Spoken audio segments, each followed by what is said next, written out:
Welcome to the deep dive. Okay, buckle up because today we're jumping right into what feels like the future unfolding. Y Combinator Demo Day. Specifically, the spring 2025 batch. That's right. We've got this really detailed investor analysis we've been digging into. It looks at, I think, 11 standout startups. 11, yeah. And we're going to pull out the absolute key nuggets for you. We're talking pitches, teams, tech. And crucially, what it all tells us about the bigger picture. The trends shaping early-stage tech, venture capital right now. Exactly. Our mission here is simple. Cut through the noise. We want to find the really important insights from these sources and figure out what this S25 batch signals. So whether you're prepping for a meeting or just curious about what's next. Or you just want that informed feeling without reading stacks of reports, this is your deep dive. And the big headline signal, straight away. Yeah, it really confirms what we've been seeing bubble up. Applied AI, it's here, but it's moving past just building the huge models. Yeah, right. It's about using them.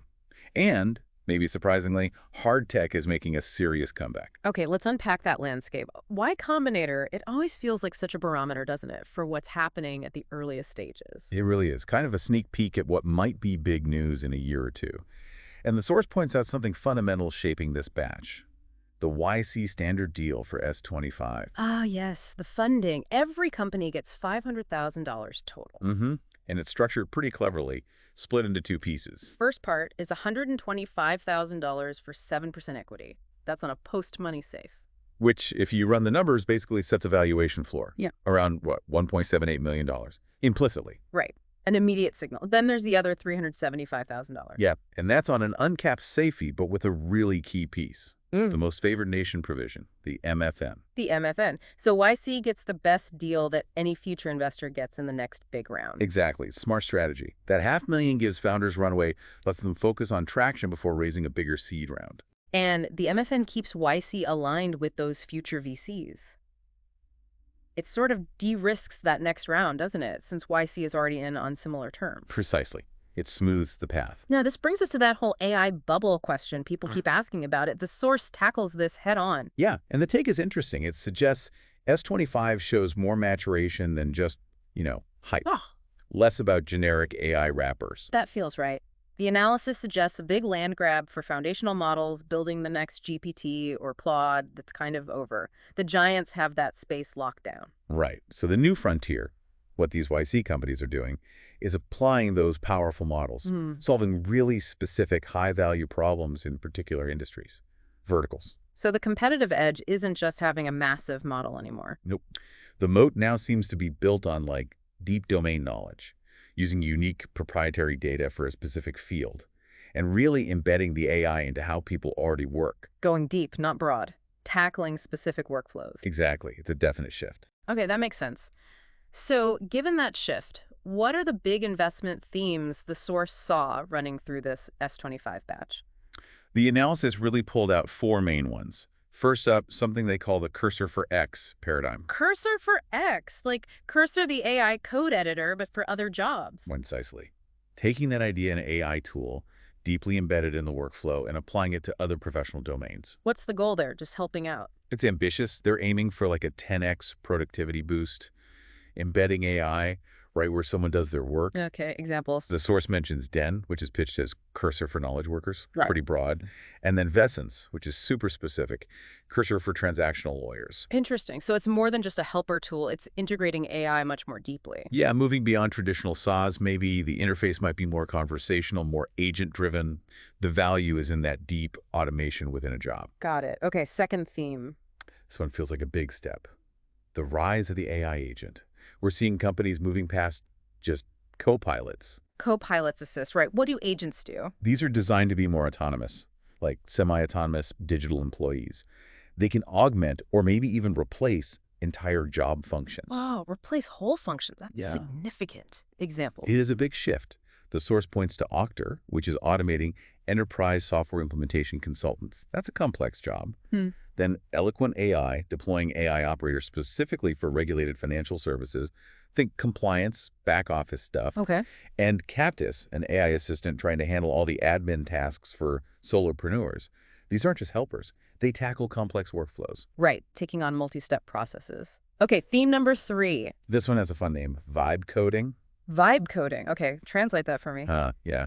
It basically means using natural language prompts, just talking or typing in plain English, Hmm. to actually generate functional software applications. Seriously. So, making coding accessible to non-coders. That's the big idea, lowering the barrier dramatically, especially for what they call glue work, all those little internal tools companies need that suck up engineering time. Ah, the internal tools problem.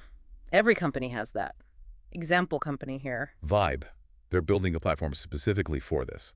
The idea is anyone in the company can just describe the tool they need, and Vibe helps build it, AI-powered and all. Democratizing internal development.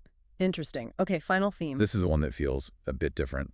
The resurgence of hard tech. Right, you mentioned that up front. So investors are getting interested again in like physical stuff, capital intensive, deep tech. Exactly. Hardware challenges. Yeah. The analysis suggests the reasoning is pretty fundamental. Which is? That future software progress, especially for AI, is getting bottlenecked by hardware. We're hitting limits with current chip tech for training huge models, processing massive data. So we need new hardware breakthroughs to unlock the next software level. Makes sense. Yeah.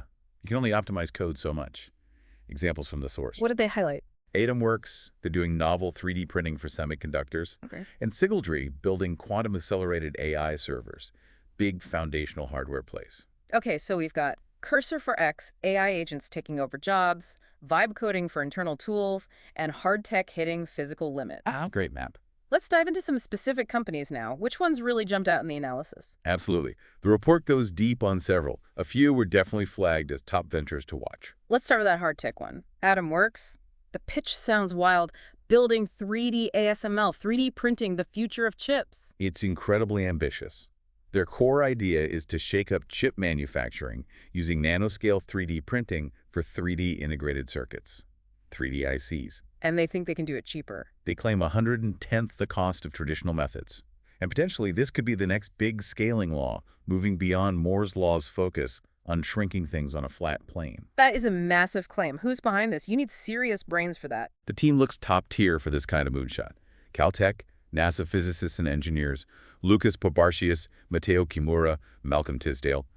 People used to tackling incredibly hard problems. Okay, solid technical chops. And here's a kicker the analyst highlighted. Their advisory board includes Dr. H.S. Philip Wong. Who's that? He's the chief scientist at TSMC. The TSMC, the world's biggest chip manufacturer. Wow. Having their chief scientist advising, that's huge validation. It's a very strong signal, right? No. Suggests the incumbents see this as credible.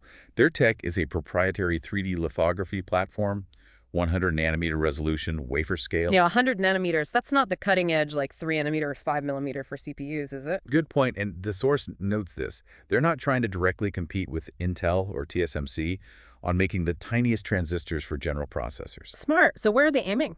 Their process is better suited for applications where the 3D structure itself is key. Think advanced packaging stacking chips efficiently, photonics chips using light, custom sensors. It's a clever niche strategy. Avoids a head-on fight. It makes sense. Find a beachhead. Market size for that. 3D ICs. Already substantial, like $16 billion, but projected to explode. Maybe $125 billion by 2034. Huge growth potential. Competition is mainly the established 2D players. ASML, TSMC, Intel. Primarily, yeah. Yeah. The source didn't mention direct competitors doing nanoscale 3D printing quite like that. Okay, traction. They got the YC money, $500 K total with Soma Capital. Anything else? This is big for early hard tech, a letter of intent, and LOI for a co-development project with NVIDIA. With NVIDIA. Seriously, that's massive validation, especially with AI driving hardware needs. Exactly. It suggests NVIDIA is exploring this seriously. They've also built their first nanoprinter and have initial customers. So the analyst view, high risk, high reward. Totally. Strengths, incredible team, tackling fundamental limits, that TSMC NVIDIA validation. Weaknesses, huge technical risk, needs tons of capital later. Opportunity, foundational platform for 3D devices. Threat, incumbents might catch up or build their own. What should we watch for? The recommendation is clear. Watch if that NVIDIA LOI turns into a real project and track their scaling progress. It's a definite moonshot. Okay, fascinating. Let's switch gears to the AI agent theme. Eloquent AI pitch. The AI operator for financial services. Yeah, another one flagged as very promising, mainly because of their immediate impact. They're automating complex, regulated back-office stuff in finance. Think AML, KYC checks, claims processing. Stuff that requires a lot of careful manual work, usually. Exactly. And the key thing is their AI operator supposedly needs no client APIs or engineering effort to integrate. Wait, no APIs. How does it work with the bank's systems then? That's their secret sauce, according to the source. They use multimodal tech. The AI learns by watching human agents work on screen. It navigates the existing interfaces. Like an AI apprentice, watching and learning. Kind of, yeah. They combine that observation with their own proprietary language model, or ratio, trained specifically on financial regulations for compliance, plus an agentic OS for self-correction, vital in finance. That sounds tailor-made for banks' high compliance, hard to integrate new tech. The team. Looks world-class for this space. CEO Tugs Bullitt is a proven founder, scaled Street Bees, raised $80 adders. Technical lead Dr. Aldo Lupani is a top ML professor at UCL specializing in this kind of AI. Great combo. Enterprise experience plus deep tech expertise. Market must be huge. Massive. Gen AI in financial services projected to hit almost $19 billion by 2030. Broader AI in finance could be a trillion-dollar market eventually. Competition, generic chatbots, RPA platform. Yeah, things like Zendesk, UiPath, other AI startups. But Eloquent's edge seems to be that deep compliance-focused back-office automation combined with the zero engineering setup. That learn by watching is key for fast adoption. Speaking of fast adoption, traction, beyond YC. Okay, this is where Eloquent just pops. Beyond the YC and angel money, they hit $500,000 in annual recurring revenue ARR in just 4 weeks after launch. Hold on, $500,000 in ARR in 4 weeks. 4 weeks? It's kind of insane, almost unheard of. That signals incredible product market fit. The pain point must be immense. It really suggests that for these kinds of regulated, labor-intensive operations, companies are desperate for solutions and willing to pay now. They claim up to 4x cost reduction. Okay, so analyst view. Very promising, I assume. Definitely very promising. Strengths. Amazing team. Defensible tech for finance at that stunning early revenue. Weaknesses. Enterprise sales can still be slow, even with a fast start. Opportunity. Dominate AI automation in global finance back office. Threat. Niche competitors. Banks trying DIY. What to watch? Keep an eye on that growth rate. Can they sustain it? And can they land the really big banks? Incredible start. Okay, another AI agent, Octar. Pitch. Automating enterprise software implementations. This one hits a nerve for anyone who's been through a big Oracle, SAP, Salesforce rollout. They're notoriously painful. Slow, expensive, often go sideways. So Octar uses AI agents to fix that. That's the goal. Speed them up, make them more successful. Their agents actually join client calls, listen in, capture requirements automatically. So they listen to the meetings? Yeah, and from that, they auto-generate project documents. Yeah. Like statements of work, user stories. And crucially, they keep all these documents synchronized when things change. Compressing weeks into hours is the claim. Taking over the documentation nightmare consultants usually handle. Pretty much. And the team story is great, too. 4 Beth friends, quit jobs at Meta, Google, AWS, Apple, dropped out of Johns Hopkins. Wow. Serious pedigree. And they felt this pain themselves. Yeah, clear founder problem fit. They live through painful implementations. That drives them. What's the tech? More than just RPA, right? Definitely. They call it a new intelligence layer. Active comprehension in calls, generating and aligning complex docs, deep bi-directional integration with client tools. It pushes updates back into systems, keeps everything synced, higher cognitive work. Market size for implementation services is vast. Absolutely enormous. Enterprise automation heading towards $250 billion. The services around ERP alone is tens of billions annually. Huge target. Competition. The big consulting firms like Accenture, Deloitte, vendor toolkits. All of the above. Octar's angle is being that vendor-agnostic intelligence layer for the whole implementation lifecycle. And traction. Beyond YC's $500. This is another really strong signal the source highlights. Major vendors, SAP, ServiceNow, AWS, Box, have apparently reached out to them proactively to explore using Octar. The big platform companies are calling them. That's serious validation of the I problem. think it really is. Shows the pain is felt across the ecosystem. Analyst view. Also, very promising. Strengths. Elite team. Perfect founder problem fit. Massive pain point. That amazing vendor inbound interest. Weaknesses. Still long enterprise sales cycles. Displacing entrenched consultants is hard. Opportunity. Become the standard intelligence platform for implementations. Threat. Consulting firms buy or build AI. ERP vendors improve their own tools. Recommendation. Watch if that inbound interest converts to paid deals. Landing flagship customers will be key. Another strong one. Okay, let's look at Scalar Field, the AI-powered Bloomberg terminal. Yeah, taking aim at a true giant. Bloomberg terminals are legendary, almost a monopoly in some areas. So how does Scalar Field plan to compete? Their pitch is to reinvent the whole experience.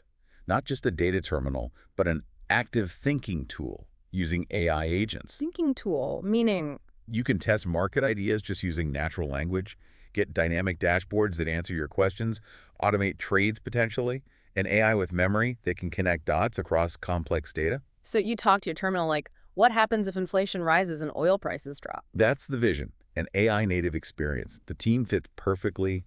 Deep Singh, ex-trader from top firms like Tower Research, Goldman Sachs, he knows the user inside out.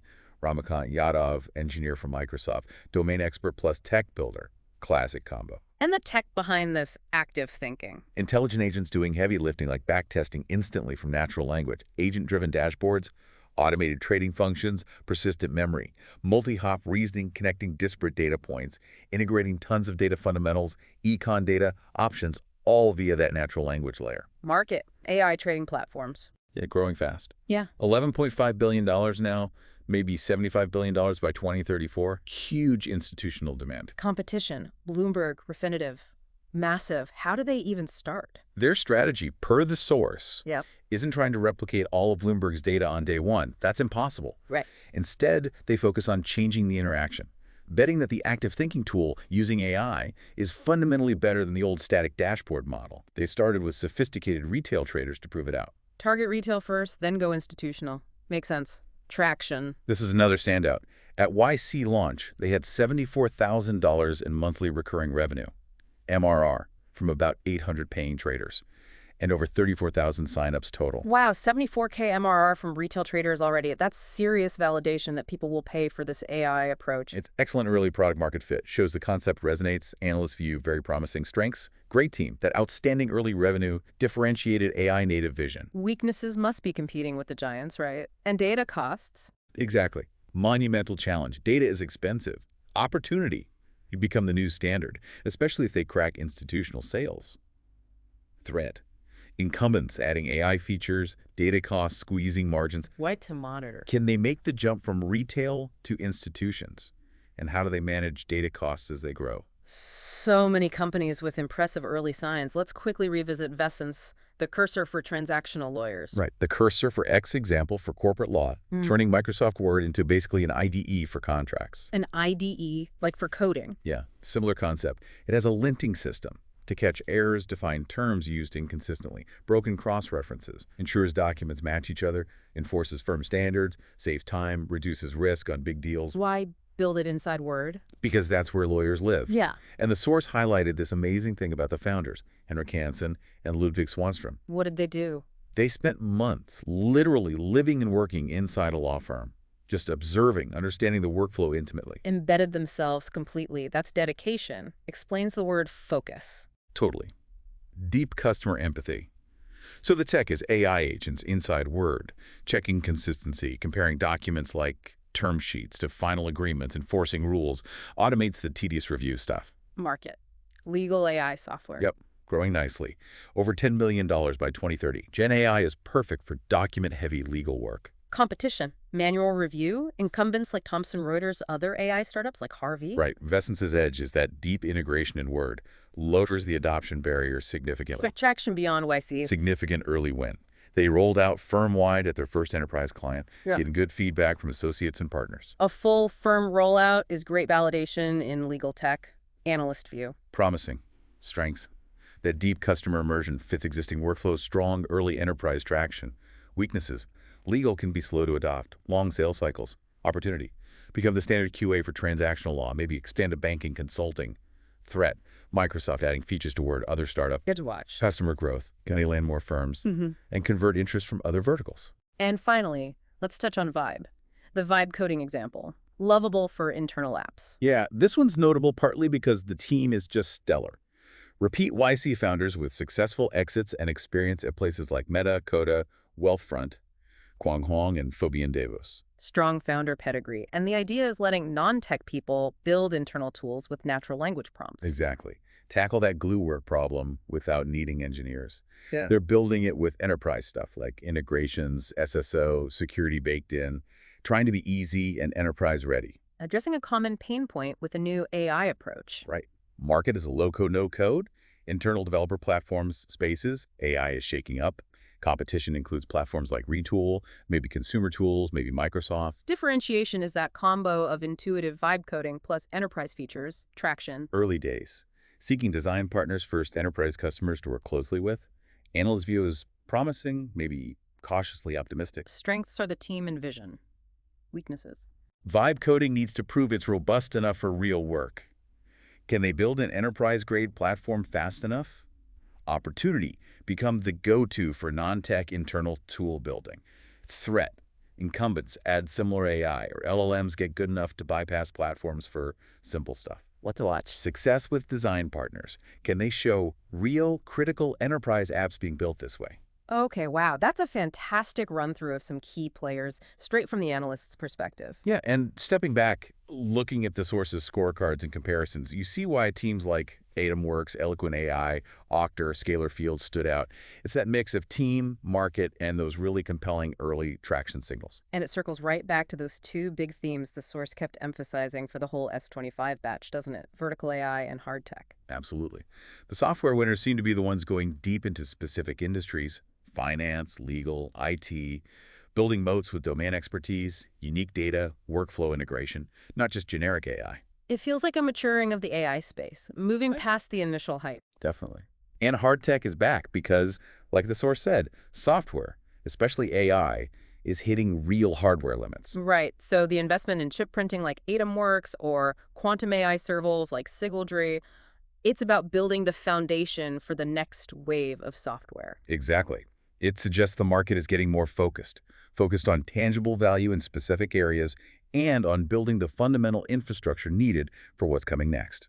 And it's interesting how those themes connect, isn't it? The specialized AI agents doing expert work. Like Eloquent in finance or Vescence in law. They're only possible because the underlying computing power exists and is improving. Which is exactly what the hard tech companies are pushing forward.